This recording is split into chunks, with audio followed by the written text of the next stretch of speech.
Hey boys and girls, it's Miss Kim. It's time for another awesome story from the Bible.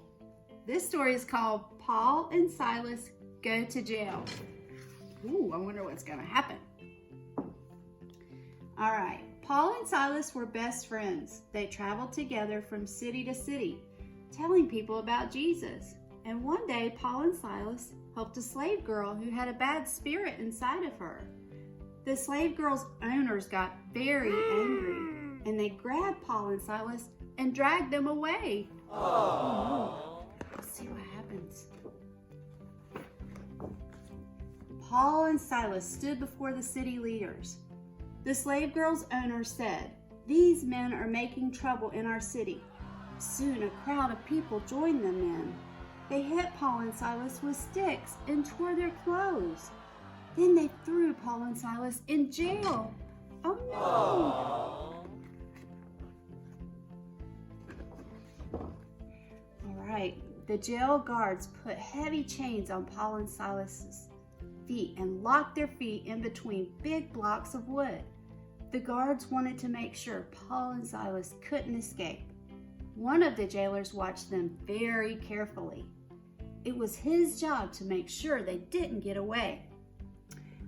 The jail cell was dark and dirty. Paul and Silas felt sore and hungry. Oh, but instead of being afraid or crying or getting mad, Paul and Silas started singing to God. What? They prayed and talked to God too. Late into the night, as Paul and Silas sang and prayed, the other prisoners listened. They could hardly believe their ears. Wow. Suddenly, the ground began to shake. Ooh, and the floor began to quake.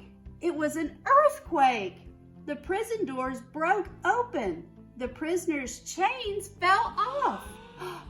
When the jailer heard all the noise and saw the open doors, he thought, "Oh no, everyone will escape and I'll be in big trouble."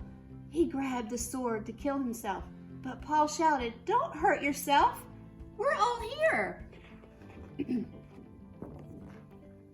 The jailer looked around. It was true. Everyone was still there. He fell to his knees and asked, "What must I do to be saved?" Paul said, "Believe in the Lord Jesus Christ." The jailer took Paul and Silas to his home. He washed their sores and fed them dinner. Then Paul and Silas told the jailer's family all about Jesus. How cool is that, boys and girls? What an awesome story. Hey, boys and girls, wasn't that an awesome story about Paul and Silas and what happened to them while they were in jail?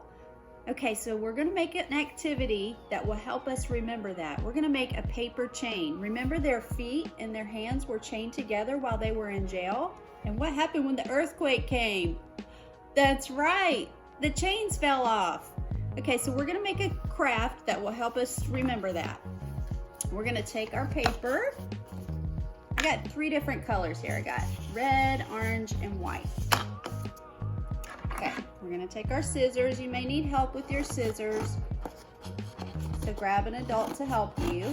And we're going to cut strips the long way. Okay? We need 9 pieces of paper. Try to make them about the same size.